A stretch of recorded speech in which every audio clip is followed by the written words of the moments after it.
पंकजा मुंडे बोलतायत, थेट जाऊया. मीडियाने विचारलं की कसं होईल, कसे समीकरण होतील, तुम्ही समोरच्या उमेदवार अमुक येणार आहे, तमुक येणार आहे, या जातीचा येणार आहे, त्या धर्माचा येणार आहे.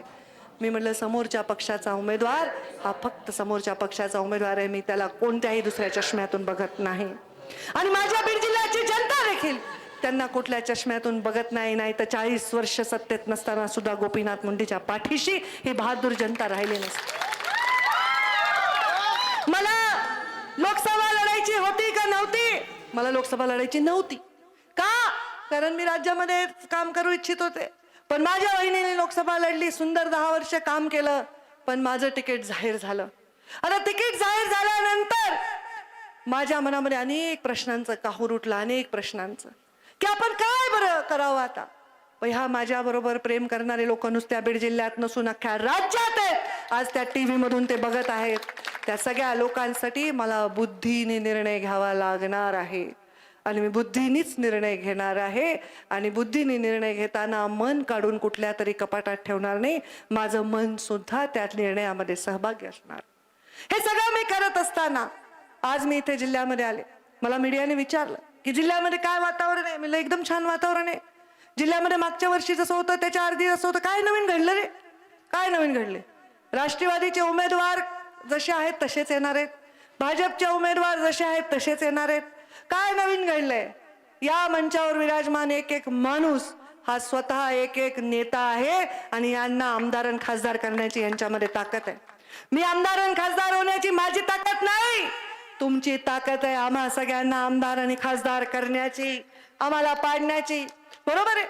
मी जेव्हा विधानसभेमध्ये पराभूत झाले, मला असं सगळ्यांनी सांगितलं ताईंचं संपलं, आता ताईचं दुकान बंद झालं. तर विरोधकांना असं वाटत होतं ताई संपल्या संपल्या संपलं. पण संपत नसतं. कारण निवडणुकीमध्ये राजकारण करताना मतांचे गणित वेगळे असतात.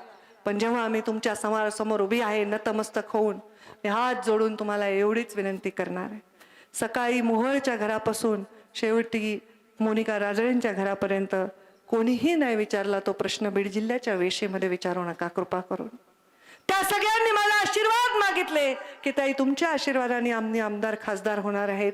तर मग या जिल्ह्यामध्ये मी का तुम्हाला आशीर्वाद मागू नये हक्कानी? दहसांना, हडसकरांना, राठी देशमुखांना, कुंडलिक खांडेंना का नाही मागू मी आशीर्वाद?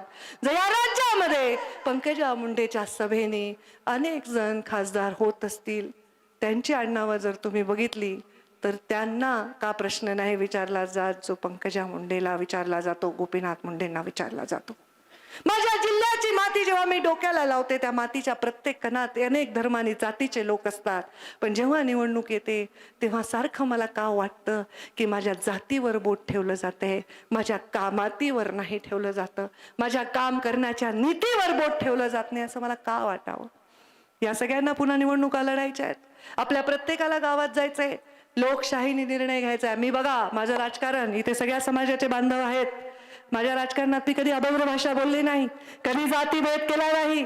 आष्टी मतदारसंघामध्ये मागच्या वेळी दहसांना दोंडे साहेब आम्ही प्रचार करत होतो तेव्हा प्रत्येक गावात मी लोकांना उभं केलंय. सांगा बरं तुमच्या गावात किती समाज आहे, कोणते समाज आहेत? सांगा बरं पंकजा मुंडेला किती मतं मिळलेत? मायनस मध्ये असणाऱ्या गावांना सुद्धा करोडो रुपयाचा मी निधी दिलाय. कारण मी सत्तेत येते तेव्हा एक माऊली सत्तेत येते. मी कोणत्या नेत्याची सावणी नाही, मी तुमच्या सगळ्या जाती धर्माच्या लोकांची माऊली आहे.